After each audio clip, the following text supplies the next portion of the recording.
This is your host, Stephen Sargent. We go around the world for the Around the Coin podcast today to talk to Yasser Alobaidan, who's the co-founder of Throughput Research Labs. They are transforming the infrastructure when it comes to Web3 gaming. But he's based in Saudi Arabia. So we talk about the innovation and e-gaming, landscape in Saudi Arabia. We talk about how they're leading the digital transformation, as well as we talked a lot about ESG and sustainability. We talked a little bit about carbon credits, and we talk about NEOM, the amazing project that's happening in Saudi Arabia. We also talk about things like their bid for, the World Cup in 2034, their Olympic proposals, as well as these cities that are being built up, handmade, but how they're balancing ESG with culture, technology, innovation, and digital transformation by still remaining faithful to some of their core principles around religion. This is a powerful episode.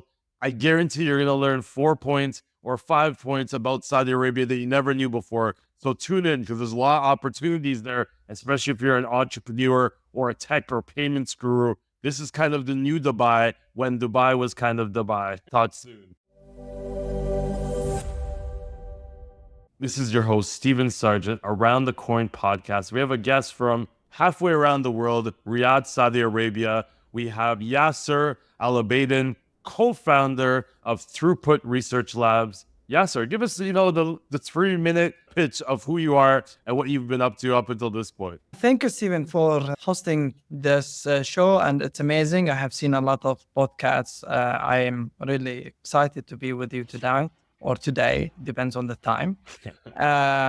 Well, I am a serial entrepreneur. I started my business and actually my time and career back in 2000, working with Ericsson for 7 years, hardcore in telecom, built a lot of technologies and networks with multiple operators. Then I worked with Sienna Telecom, a US company, and was the managing director in the Middle East. Then I started Jawra, and that was the first company that we started focusing on digital transformation. And from there, we move on from Jawra to creating the holding Throughput Technology, where we start doing a lot of R&D on technology, all the way to focusing on blockchain technology back in 2021. And since then, I love that area. It's the new area where you can make a fortune by new technologies. Tell me about your telco days. It was from like 2000 to what was a hot topic back in telco? Was it like mobile gaming? Like the iPhone was mature at that stage, so I'm sure there was a lot of discussions. Like what were the now that is like the leading topic in every conversation, every conference you go to? What was the topic of conversation back when you were in telco? The biggest hype was having a colored phone, a colored screen, because everything was, black and white. So that was the hype in 2001. There was the first internet on your mobile, so with a speed of 9.8 kilobit per second. That was a big hype. And since then, innovation started growing up and up until you think the technologies we have today, basics, but they came across the past 20 years with a lot of big things at that time. Today, we think they are basic. But internet was the major thing. Where was M-Pesa? Like, I don't know if you're around. I don't know exactly how old M-Pesa is. I believe at least 10 to 15 years old. When they use that, airtime on your phone to transact, was that revolutionary in the telco space? Like, the kind of, payments or fintech or money transfer using phones? Like, what was that like in the industry? There was no payments over your phone. It's just in 2000, and before that, it's just an SMS and voice. 98 actually, it was the SMS came in, and before that there was I don't know if you remember that. These are the technologies at that time. Payment came in on the phone late in 2014 maybe or 13. Not before that. Awesome. Is there anything that you see now in like blockchain technology that you would think it could be applied back then? Like as you get into blockchain, like, oh, that would have easily solved some of the issues we might have been having back in the telco industry that maybe now telcos are starting to look into or get involved with? I think there are a couple of things. If blockchain was back available, it will solve a lot. The first thing I see is the identity management, where there's a lot of anyone can, release a phone and so forth. And second is the payments and the way you do payments, filling your phone with some credits and so forth. That's amazing. Let's set the stage. Before we get into the work you're doing now with Throughput Labs, you were one of the leaders when it came to digital transformation. What are your thoughts about the region? Like, the MENA region doesn't always come up when it comes to innovation or technology. That's usually the APAC region. I think that's usually a leader in that space. Where are we in the MENA region? Maybe those that don't live there don't see it,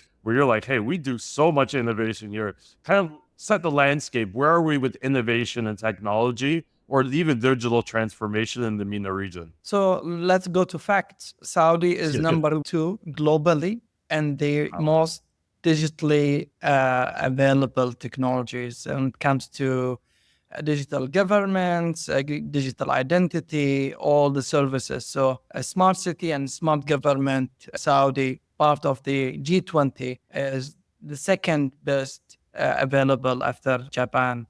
And so this is a very good indication where the Middle East, and it's not only Saudi, but the entire Middle East now is taking that further up. We have the organization for, international digital organization who are connecting the world. And we want, as part of our vision, to be one of the top leaders globally in digital technology. What do you think positions Saudi Arabia to be that, global leader? Is it like, obviously lots of capital and resources there, or is it like a progressive government stance? You saw that in Dubai. Governments, were pushing for innovation, and you saw the metaverse and the investment there. What do you think positions Saudi as one of the bigger leaders in this space? I think number one is not about money, because money you can find it in many countries. There are lots of wealthy countries, from the US to the Europe and so forth. I think we have very clear vision and we have very long strategy. It's not a short-term strategy. And that when we have this and we have the vision of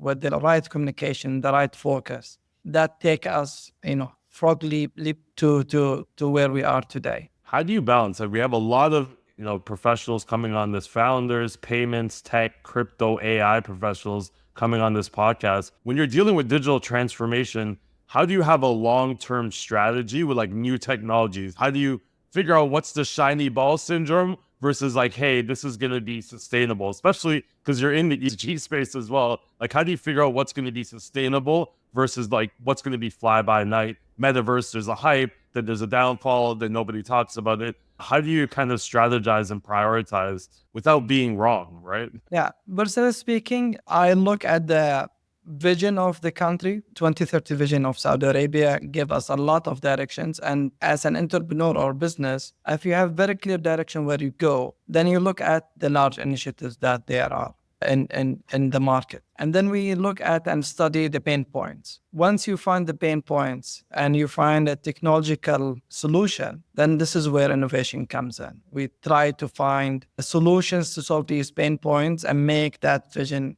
faster or better or sustainable. That's awesome. What's Jawra? Like, I know you did some digital transformation, but there seems to be a lot of connection with government agencies, a lot of connection with the community as a whole, and a lot of huge stakeholders. You're almost building the ecosystem, it seems like, for digital transformation across the country. Can you describe a little bit of what Jawra? So the name Jawra means Green Valley. So it's an Arabic name. But Jawra, when it started, we were looking at digital transformation as a way of looking at the Vision 2030, looking at government's objectives and try to meet them using this technology. So we start doing this, and through time, we proved to governments and corporates that we are a very good arm for them and support. And that's how we grow the business in Saudi, but not only in Saudi, but on a regional level in Kuwait, UAE, and so forth. When we look at digital transformation, it's not about technology. And this is where we always, pitch it to organizations and NGOs. It is a full change management. The mindset has to be automation. The mindset has to be improvements and efficiencies and sustainability. Once you have that mindset, then we prepare the right communication, and then we go and look at the pain points, the systems, the workflow. Once we finish all this, then we look at what technologies that will help us to reach that. So technology, in our perspective, is maybe 10-15% of the overall digital transformation, where there's a lot of work that we do in the beginning to support this transformation. That's so interesting. Like when I hear digital transformation, and probably me and all the listeners, and probably a lot of the companies you're pitching to, they go right to technology and apps and, blockchains. But you're saying that that's just a small portion to get, it's just a whole mindset shift, as well as putting the right processes in place for people to want to change. I guess is probably the hardest part, is getting people to change, not the technology that will help them change. That's 100% true, because the worst case is to go and jump into providing the right technologies, and you find resistance. You find, a lot of people that are not enabled. So you need to enable the team. You need to have a full focus on vision and what you want this technology to do before you proceed implementing the technology. What I see is very interesting in such a progressive technology focus. We're going to talk a little bit about NEOM. You mentioned smart cities, is the inclusion of technology, automation, blockchains, but also like the preservation of nature. How do you, how hard is it to balance, have a smart city where there's no cars, but you also have this lush forest area? Like, how hard is that to kind of keep the nature, but also, stack as much as you can in the areas where you're building up an ecosystem? It's a very hard question to answer, and many people have different views. In my opinion, innovation and creating new cities like NEOM is trying to test boundaries. We are always used to create cities on a circular basis. That's from, the rock age until today. And NEOM says, no, we want to change that concept, where we can create different ways of living and trying to use the technology for sustainability, to use it without impacting the environment. So this is one area. The other area is, especially when it comes to the Saudi Green Initiative, planting 10 billion trees. This is one of the vision of Saudi by 2040. And this means planting 22 of the entire Saudi. And just to give you in perspective, Saudi is the size of Western Europe, the entire Western Europe. That's how big is Saudi. And 22%, that's the entire area of the empty desert today in Saudi. And distributing that all over Saudi, it's a big challenge. So balancing between high tech and sustainability is very challenging, but having the right plans around it and measuring these plans on a yearly basis, that's the most important thing today. Part does faith play in this? And I'm not going to get into religion, but I was in Dubai a couple times last year. There's a strong faith. There's a strong, community around the religion. We had somebody here that talked about Muslim finance, and, he was trying to take that into Web3. And he even said there's obviously going to be some pushback from certain people within that community. When you're building all this innovation and digital transformation, do you see maybe the older generation that wants to preserve some of the traditions, or they don't feel that automation and technology is the path for them? So the entire vision of 2030 is around culture and values. So we are not removing these aside and throwing them away. Actually, they are in the heart of inclusion. So it's not only for the 10 years old, it's also for the 80 years old who wants culture and wants religion and wants to be connected as well. So I don't think religion plays into choose between technology or your religion. No, the entire vision is around inclusion. I love that. I love the way it always seems that, the Middle East is very thoughtful with things like that, like sustainability. But also, in order to do the things that you and others are doing in the Middle East, you kind of have to have that buy-in from the community, or none of it works. So it always seems like there's a real focus on all the different priorities, not just one, angle, like, hey, we need to put up this city so we can bring in investors and, bring in money. There always seems like they're very thoughtful around culture, around sport, around family. That's so interesting that I see that. What is it like? Because you're dealing with a lot of public sector companies. I know governments are very, I think in North America where I live, governments are a little tricky to deal with. They take a long time. They're talking one day and then, it's not an initiative. By the time you do get maybe an agreement in place, the government has changed and a new president comes in. What is it like working with a government in the Middle East? They seem a lot more progressive, but I'm assuming the same red tape's involved when you're trying to do something like digital transformation. Well, if you talk about governments the way they were back in 2015 and beyond and before, then yes, they are more of like US, very slow and very. Today, governments in the region are more progressive. Actually, they work longer hours than private. They are the ones who are pushing the boundaries and trying new technologies and trying to do more than you can expect. And that's why we are happy and have been always happy to support government agencies because they also meet the vision. And when we work with governments or corporates, for me, as I'm trying to build my community, it's also for my family. I want that progression and support to add to the values of my kids and how they will live in 5-10 years. And the second point you mentioned about resistance, this we did not see it in the all changes that we have seen in the past 10 years. Because again, communication is number one priority. If you want to have everyone following you, you have to tell them what is the vision, how we are going to do it, what are the steps, what values we will have, what inclusions we will get in there. And that's where we get everyone aligned in this community. You can ask a 7 years old, what is Vision 2030? And they can tell you. And you can ask an 80 years old, what is Vision 30? And they can still tell you from their own perspective. And they all align to the same direction. Is there any opposition to the vision for 20? Like obviously in North America, there's always an opposition to the government. Is there any opposition to this? And then maybe what are some of their points that they're bringing up as to like why the government should be moving in this direction? I haven't seen opposition as much. I have seen maybe doubters. And Right. doubters, they feed by time, by beliefs. Once you prove the point, then they align with you. So when the Vision 2030 back in 2016 or 17 announced, everyone, many of the Saudis were reluctant or, don't know, but many globally doubted that we delivered. We delivered step by step. And if you've seen the progress that Saudi has in the past 9-8 years, it's amazing. And all these doubters, fade out, and most of them now align and understand what and where we are going. That's amazing. Now let's get to Throughput. You have a research lab there, and it's interesting with all the different niches within Web3. You've really settled into this Web3 iGaming infrastructure. Why did you decide to go there? You worked in ESG, you worked in telco.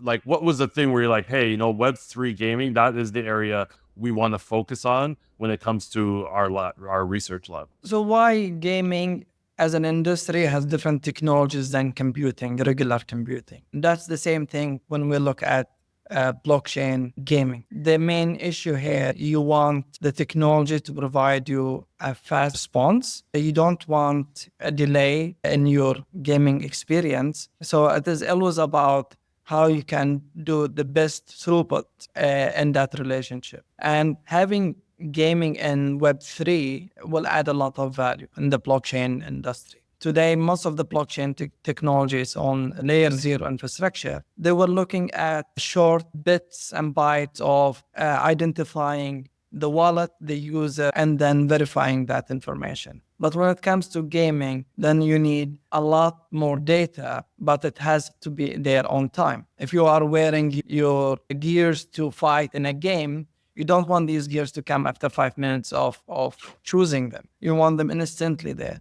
And this is where Throughput came in to solve that pain of speed and technology at the same time. And speed's one of those things, like even the lag in the internet, you're around a child. If you see a lag or ping, I'm not getting enough ping, you can see how speed plays such a huge part, especially when you're playing against people internationally, right? You're not in the same room that you were back in the 90s when I was playing video games. What's interesting is you mentioned layer 0. We don't hear this term a lot with so many L2s coming onto the market. And L2s were kind of like, hey, we love Bitcoin, we love Ethereum, but we want to niche down. Ethereum is too broad, and we want to do a specific function, and it's not great for that, but we love to leverage the security and the infrastructure of Ethereum to build on top of it. We don't hear much about layer 0. What is layer 0, And what are some of the instances that are being built on layer 0 right now? So layer 0, consider it as the technology on how to define your layer 1, which is the protocol. When you say Ethereum or Bitcoin or any of the technologies there are, then these are layer 1. This is the way the computer and the technology will talk to the user at the higher layers. So layer 0 is looking at how we will do the computing between the protocols and the speed and the throughput and the latency and the amount of data that will generate, and making sure that it is communicated with other servers to ensure the data is exchanged and verified through the blockchain infrastructure. And if you did it on layer 2, you couldn't really adjust this. Like, could you not adjust things like speed and data on layer 2, or you kind of have to do it before it touches the protocol? Yeah. So if you look at this from an internet perspective, let's go to Web 2 and Web 1. And layer 0 is the infrastructure where you connect server to another server and how they talk to each other. Then you have the IP level, which is layer 3. Then you have the application level, which is layer 7. In blockchain technology, the layer 0 is how the computers, or what we call the RPCs, will communicate with each other to exchange that data, because it's decentralized. So they have to communicate with each other a lot, and they have to exchange this data. We need to make sure that with throughput, it's very high speed, they communicate very fast, and they understand the language. And then you add the layers, layer 1, which is all the protocols there is, and then layer 2, which is the wallet. Layer 3 is the platforms where you can exchange these services. Awesome. Now, what was the biggest issue you saw in Web3 gaming? Now, speed obviously was a huge one. Was there anything else that you find that, I'm assuming you're speaking to some of the biggest protocols in Web3? Yeah, latency is the number one issue that Throughput is trying to solve. And this is where we develop a lot of engineering in the layer 0 to solve the latency and have it clearly faster to exchange data from layer 4 all the way to layer 0 to the other servers on the other side of the world. And, we saw Web3 gaming like completely go insane in 2021 with the addition of NFTs being paid out, a lot of game theory around, receiving NFTs, play to earn games. What do you think happened? What did companies do wrong back in Web3? Or maybe what could they have done differently, since, we saw a lot of those companies, go out of business. We just saw the market interest fall in these games. Was it the game theory that we're doing wrong? The incentives for users were skewed the wrong way? What do you think some of the challenges were in Web3 gaming? And how do you think Throughput's going to be able to solve for some of those challenges? NFT, like any other technology, is a great technology that has been misused. And that's why you have seen images, pixels that have been sold at crazy numbers, 1 million and above. The technology is there to solve, not to brag about it. So we need to find a way to solve these problems, because any technology that will come even in the future, there will be a lot of people trying to misuse it and make quick monies. But that quick money will fade, and then people will try to use it improperly. For me, the way I see NFT is an incredible way of digital asset, and you might also link it to physical asset. And this is where gaming can play a role. Today, lots of the games, you play with it, you purchase a lot of services there, and a hat or a gun or whatever, but then after 5-6 days, you finish the game, you go to another game, which is like phase 2 or, disc 2, and nothing is stored and you cannot utilize it. Then you have to purchase again. With NFT, you can carry on these assets to your other games. You can carry them with you. You own these assets. You are not having the right of usage only, but you can carry them from game to game. And this is the idea where Metaverse came in, and they failed because it was also misused. So the way I look at it today is a microverse, where you need to create these small multiverses of spaces where you can innovate, but then you can carry your assets from one location to another and from one microverse to another. And what's the customer relationship? Give me the use case. Why are customers like, hey, Throughput Research, we really need you? I'm assuming it's going to be like Web3 game developers are like, hey, we have this suite of games. we want to make sure there's interoperability. Or it could be like NFT platforms are like, hey, we want to integrate our NFTs into a Web3, as you said, multiverse. Like, who's approaching you for business? So gamers are mostly are the ones who are approaching us for business in terms of, especially in our throughput lab here in Saudi Arabia. And the way we look at it is how we can use blockchain technology in our game design. So imagine me and you playing football. All of a sudden now Saudis know about real football because you guys got all the star soccer players. So we are playing soccer, and I bought a jersey representing my team. I bought players being in my, and I want that to be instant. I don't want it to go and calculate, and I want player to come in, go from the pitch to the game. The throughput technology allows this instantly. Later on, I go to another FIFA game on Xbox and instead of PlayStation. I can carry that real jersey that I bought back with PlayStation to Xbox because this is my asset and I own it. That's a really good point. I think that makes it a nice, clear example. You educated me on, the innovation in Saudi Arabia. What's the gaming industry like in Saudi Arabia? Once again, I go back to thinking, APAC is the leader in the space when it comes to gaming and that, especially when it comes to Web3. We saw a lot of, growth in places like the Philippines, especially in Vietnam, Taiwan, especially with play to earn. Where is Saudi, do you think, in the interest in Web3 gaming? So Saudi last month hosted the World eGame or eSport Championship in Saudi. And the winner is a Saudi team called Telecom. So this is how big is Saudi in gaming.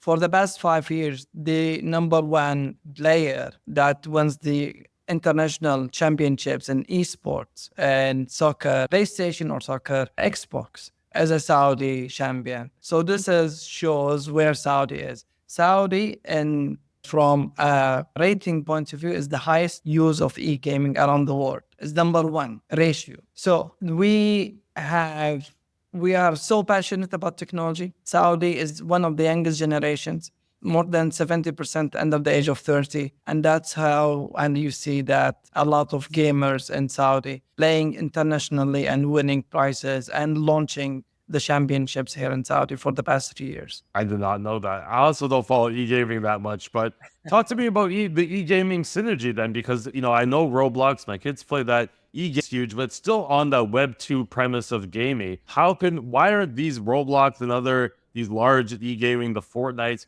why aren't they looking into blockchain technology, Web3 gaming? Why are they doubling down? We're seeing, PayPal's getting into stablecoins. We're seeing a lot of traditional players get into crypto, blockchain, and stablecoins, but you don't hear too many partnerships with, with these Web3 gaming brands or using protocols like yourself as part of their infrastructure. Do you know why that is? So let me take you back to 2000. There was a technology called GPRS, Edge, then WCDMA, and you never heard about them, but you heard about 2G, 3G, 4G. And these are back-end technologies. Blockchain is a back-end technology. So people within that technology, they know how to use it.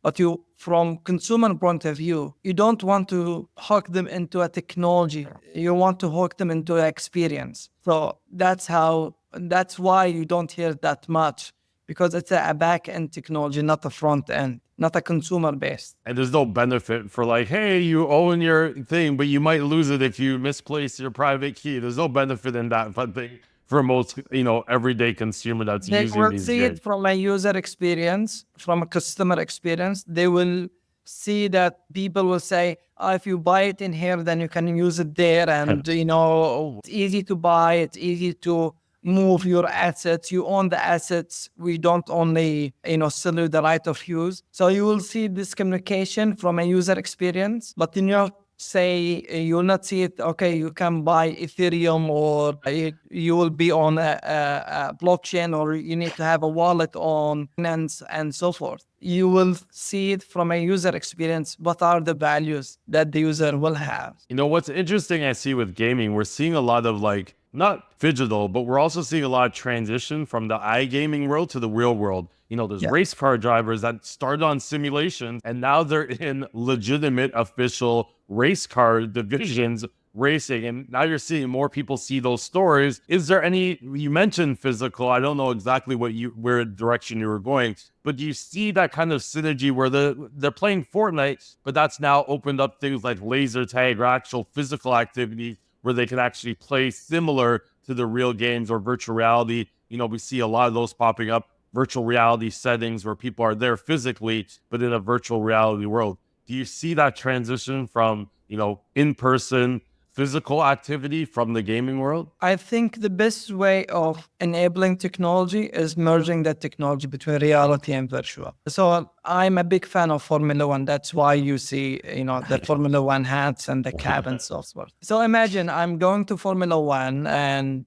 I saw Max Verstappen and I'm in love with that guy. I want his autograph. And if he stays there to sign autograph, there will be hundreds of people jumping to him. So imagine that instead of sitting and doing that, is passing NFT to everyone. And that allows us to go and collect an autograph from the store. We will enable the store to buy more, but we will have an authentic certificate that says this is an authentic autograph given from Max Verstappen and his visit to Riyadh or to Jeddah for the Formula One. That's a very quick example of how we can merge technology and NFT with physical. The same thing, if you got that hat, why don't I carry that hat of Max Verstappen in my play when I have the NFT with it, in my games in Formula One? That's how we connect physical with virtual. And you can show the status and fanfare. Where are you with fan tokens? As fan tokens, I was, producing a podcast for Chainalysis where they talk to the CEO of Socios, and they have the fan tokens across all the Premier Leagues. But I don't hear people talk a lot about fan tokens, although there's a huge supply and demand for it. You don't see it come up in very many conversations. Where do you see fan tokens from your side? Is this something that's big? Or it's like, about it, but people don't really talk about it? There's just like really big fans utilize it. There was a lot of hype 3 years, 4 years ago about fan tokens, and I'm one of the early adapters. So I went and bought a lot of tokens for teams that I love. I don't know what happens with them. You wait till the next big spike, don't worry, you'll figure out. Exactly. So the thing is, again, unless you have a value connecting that virtual asset with real life, and this is the story that I told about Max Verstappen, for example, you will not get much. It's just a hype for the early adapters, but not a real use case for general people. What do you see as traditionally, now that proper football, a lot of, top tier players like Ronaldo are coming to the Saudi leagues? Do you see a huge emergence of proper soccer or proper football? Do you hear that a lot more than maybe like 5-6 years ago or when you were in the telco industry? No, football has been number one game for Saudi entire region way before Ronaldo. So it's just not like because of Ronaldo, everyone is watching football. No. We have been watching football since I was like 3 years old. I have been playing football since I was 7 years old. So that's not something new. Having Ronaldo and Neymar and all the big superstars in Saudi internationally, people know about Saudi more, and that's the soft media that we like, and that's where people know more about Saudi in general, but also about our players. And that improves the skills of local players as well to compete in these big games. That must be tough for local players that have to compete on that level. Like, they were the best. They were the best on the team, and now they're shifting in all this talent. And I read one of your LinkedIn posts where you talked about 2034, the World Cup bid for the World Cup from Saudi. It's funny because it's going to be here in North America, I believe, is the next World Cup, mixed between different places within North America. Yes. So we're hoping to catch a game. How big would that be for a country that is obviously thriving when it comes to, international soccer? I think it plays with the vision of 2030. There are lots going on. So 2034 is just to show the world what we have done in the past decade or so, and improving quality of life, improving technology, and enhancing ESG, and so forth. So all the vision of 2030 will be completed by 2030, but we are not stopping there. There's 2040 vision, 2050 vision, and so forth. And 4 is just a showcase of what has been done the past decade. Was there anything in the 2030 vision that really resonated with you? Was there one thing that you saw and you're like, oh, that is my jam. That is something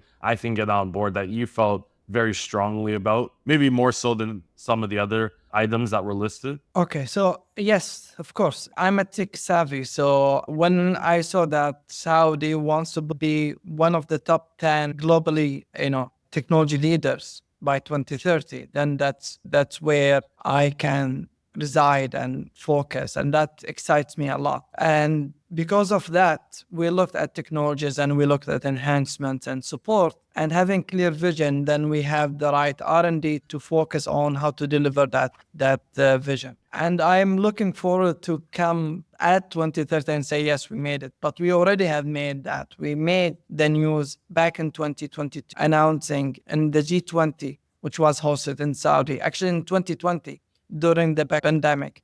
The G20 was hosted in Saudi Arabia. And because of the pandemic, everything was done online. And Saudi announced that we will generate, this, and we have been the second best out of the 20 countries in terms of readiness. The second part, which excites me and many people around this region, is moving from a country with a consumer base to a country with an economic and export base. And this is where innovation stays in the heart of it. We are always used to just buy things from outside, bring them and use them. Today, we want to innovate, we want to create, and we want to export this and create that through a digital economy, where I speak a lot on LinkedIn about it, is an excitement for me, and that's what gives me the passion to work every day. And I love that because, we're so used to like raw materials as being the only way to, export things over the last maybe 200-300 years.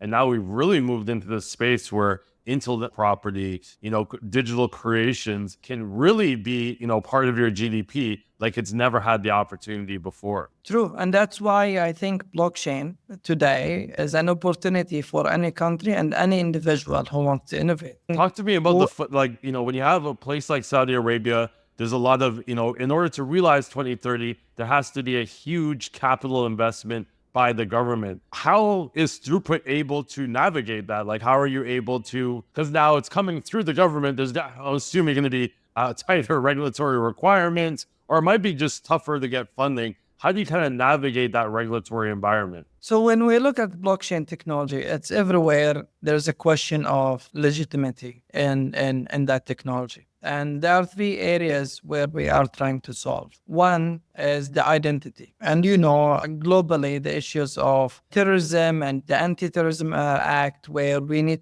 to know where this money goes in.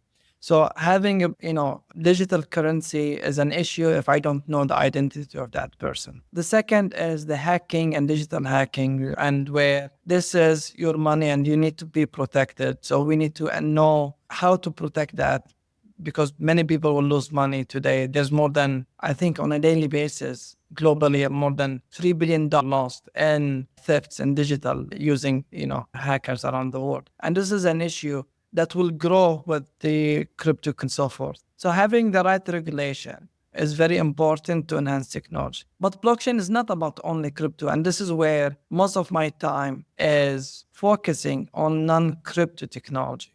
It's a blockchain. So digital asset is non-crypto. I can protect my asset digitally. That's not crypto. I don't need to buy and sell using Bitcoin in order to have a digital asset. I still can use my credit card to buy Bitcoin. Again, for example, on the sustainability and TGE company, every tree that we plant, we have an NFT for the location of the tree and for the price and the amount of carbon. This is just to show transparency of what we are doing from planting the trees. That's not crypto. And that's right. Where we try to find technologies that are, from regulation, crypto is very sensitive. So we try to avoid that and go and build technologies. With Throughput, we are trying to solve latency. We are trying to solve gaming experience. We are not going there to sell and buy crypto credits. So this is where we we try to find ourselves. We And do navigate you the still operation. do you still need certain licenses, registrations? I know in certain parts of the Middle East you need blessings from, the elders or authorities. Like, where do you stand from Throughputs when it comes to necessary approvals to run what you're doing? So blockchain is very well enabled in Saudi Arabia from a non-crypto perspective. We have done a lot of programs with governments and non-governments. We have hosted a Riyadh last year. Before that, Web3 Riyadh. This year, we have also worked on with the team from the US on Edge Riyadh, Outer Edge. And there are a lot of, so we are not resisting or blocking technologies. There are lots of investors and VCs in Saudi investing in blockchain technologies today, including 500 Global, including Adaverse and others and outliers. So these are VCs coming from outside to Saudi, establishing their offices here to look at blockchain technologies and investing in them. Now, Throughput has a fund. I guess most, infrastructure levels have fund to attract developers and other technology participants, partners. What is the Throughput Fund and how will you be utilizing that capital? Of course, enhancing technologies, enabling gamers. Working in the Throughput Lab, we want to enable game developers, working with institutions on supporting the movements from Web2 gaming solutions to Web3 and blockchain technologies. And that's mostly more R&D, more work with many R&D areas here in Saudi. We have been supported by many local institutions on game development and game labs. What do you think the future of Web3 gaming is? And obviously you're playing a huge part in it, but is there something that people aren't talking about or a challenge that might come up? What is the future of the Web3 gaming over the next 5 to 10 years? Based on studies, the gaming industry, the eGaming industry is a 50 billion industry.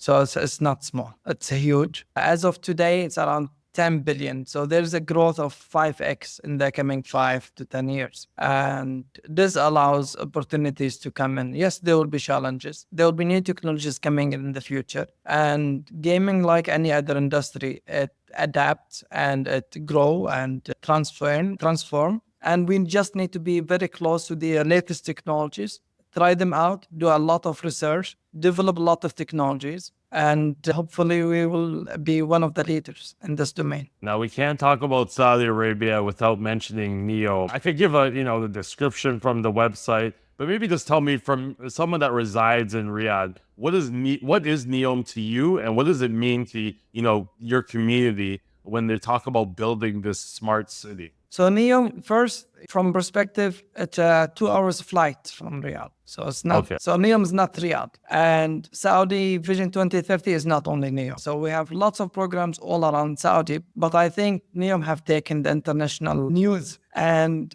the reason I think because they are on studies based on a lot of advices globally and locally. We are allowed to test how communities can be created from scratch. So if you have that vision and you want to set up a city from scratch, ensuring that it is sustainable, it does not consume a lot of, or produce a lot of carbon, it is friendly, it provides quality of life, then you have to think totally different than setting up a normal city with skyscrapers. And that's how NEOM started. And NEOM, and if you look at NEOM in details, then there are 5-6 projects, mega projects or giga projects inside them. So they have the port with, Hexagon, you have the mountain and we are hosting the 2027 Winter Olympics in there with Turgina. Then you have the line where a new community is set and so forth. These are just examples. So NEOM tried to set and prepare and set the cities and a new concept based on studies, not only from Saudi. So we did not come with the idea and say, let's build a line from day one and everyone says, yeah, let's do it. No, this comes with studies from all over the world to say, this would be the right way to do it. This is the vision. We see a new city built up in the future. And maybe that will be your multiverse. If you want to look at a totally new concept, you can teleport to the line in 5-10 years from now and see how it looks like. But There's a lot of progress in these projects. You can go to their website, you can see the status of these. And I'm not the one that speaking on behalf of the country or Right. the projects, but that's from my opinion. We need, as the same as R&D, we always need to test our boundaries, not only from a game perspective or technology, but also from a community perspective and design of the entire city. And we know you're not a spokesperson, but you're one of the best people to ask. You have the ESG and the digital transformation background. This is kind of like your Super Bowl, I'm assuming, of a city built on, the pillars that you stand so firmly on. When is this project expected to be done? And do you think that, blockchain cryptocurrency would power this specific city? Or are they going to use maybe traditional fiat currency that's been used in Saudi? When it will happen, I don't know. I mean, I'm not into that project. I know that it is progressing and I know that it will be in phases. So different cities have a different timeline. What I know is one of the projects that will launch or will host the Winter Olympics in 2027 or 2028, even I don't remember. But different projects have different timeline. They are within, we receive or we see the news that it is progressing and as planned. There will be lots of change of targets based on opportunities. And we have seen this as a fact after hosting the FIFA World Cup 2034. Then you have to shift, where should I prioritize? Should I prioritize building a project there or building a stadium here and be prepared for this? So this is like any other project. We always need to work on prioritizations and focus on delivering. I think everything is progressing and that's the good news. If you go to the website, you can see status, pictures, videos of the status of these projects. And that's what amazes us today and get us the energy to work harder. I always check to see if they're going to have any, job openings, consultancy openings outside of Saudi Arabia. Not that I'm against moving there, but I'm like, oh man, that would be so cool. I love checking on the status updates just to see what's going on. Where do you think you're going to be able to contribute or be within this city? Do you think of having an office there from like a Throughput Lab standpoint? You thinking about like, it's 2 hours away from where you reside. So maybe it's like, a second home, like how maybe it's, you're powering the Web3 gaming economy there. How do you see yourself playing a role, whether personally or professionally? On a professional level, I know that NEOM have their own blockchain strategy and they are developing a lot of services. They have international partners all over the world to support them on meeting their objectives within the blockchain tech community. On a personal level, yes, I hope I will have my second home there. It's relaxing. To the Red Sea, which is the most beautiful sea around the world. And a person that I love diving, I wish to have a house nearby so I can just jump into the sea for a couple of hours. Before we go, there's all, as Dubai emerged when it came to lifestyle, business, Web3 innovation. I have many friends, moving over there specifically because of the zero tax, to be quite frank, and the business opportunities. But, the people that live there are like, hey, we have to be employed. If we're not employed, we don't have, the visa runs out. Tell me if someone's listening to this and they're like, oh man, Saudi sounds amazing. I would love to pick up and, take an adventure there and, find a job with NEOM. Tell us some of the things that we should know going into Saudi Arabia, some of the places that they should look to. Give us, the 3-minute lowdown of everything you know as a resident of Saudi Arabia to help somebody that's like, really feeling this episode is like, hey, I need to change and it sounds like a perfect place to go. So again, Saudi is as big as Western Europe. And from south to north, you will see the entire 4 seasons. So if you are in love with hiking and mountains, then the south of Saudi Arabia has a very nice weather all year long. In the middle of the summer, it's around 20 degrees. It was, a mist of water, and it's a beautiful area. If you like diving, then the north and west north of Saudi, near NEOM, Tabuk, and Jeddah, then you'll enjoy the diving there. And if you like history, then Al-Ula is the most beautiful historic area. It's more than 3,000 years old. You see areas that can wow you, like the pyramid, but it's so amazing. And the people, the food is amazing. And if you like technology and then Riyadh, we're starting this month the Riyadh season for 3 months, where everywhere from the region they come, and globally they come and visit and enjoy the best entertainment here in Riyadh. And I think you have seen a lot of media about boxing, about Formula E, about Formula One. All these are hosted in Saudi Arabia. So it's cross. It depends on if you want to go on a camel ride or enjoy as looking at the scan, the history. The thing is, in Saudi, it's full of culture. It's amazing food, and the people here are very, very hospitable, and they love to welcome people from all around the world. So come in and visit, and you'll see by yourself. What's the one meal? Like, UK has the fish and chips. Italy has the pizza and the pasta. What's like the one meal if someone's coming to Saudi that they have to try? So I think people know Saudi for kabsa, which is rice and chicken. But if you are a meat lover, then there is a lot of lamb meat. It's called the entire lamb, and this is an amazing food for me on a personal level. And there are a lot of plates with rice and with meat. But if you like vegetable and vegetarian food, then falafel. We have the best falafel and best shawarma. Oh man, I love falafels and shawarma. This is really great insight. How about the job market now? You talked about going to San Francisco when you're talking to VCs. As people are coming to Saudi Arabia, what is the opportunities for, companies in Silicon Valley to do work with Saudi Arabia companies, governments? What is the ease there? I know there's, going into VC land in San Francisco seems a lot easier than in a lot of other jurisdictions. What do you think the lay of the land for somebody who wants a job or somebody that's an entrepreneur and wants to find out about opportunities in Saudi Arabia? So Saudi has a program for welcoming entrepreneurs, startups, and large corporates to come to Saudi. And for those entrepreneurs with the great ideas, there's a program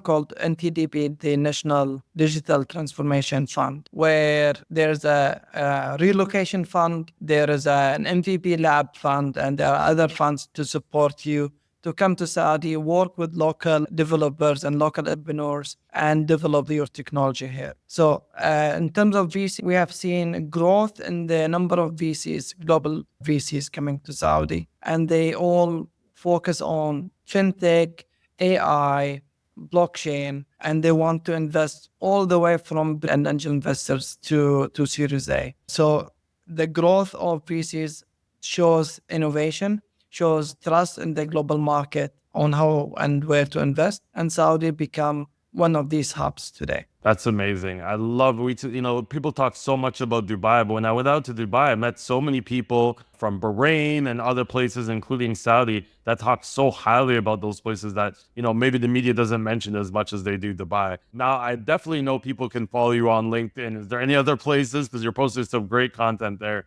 Is there any other places you'd like people to follow you?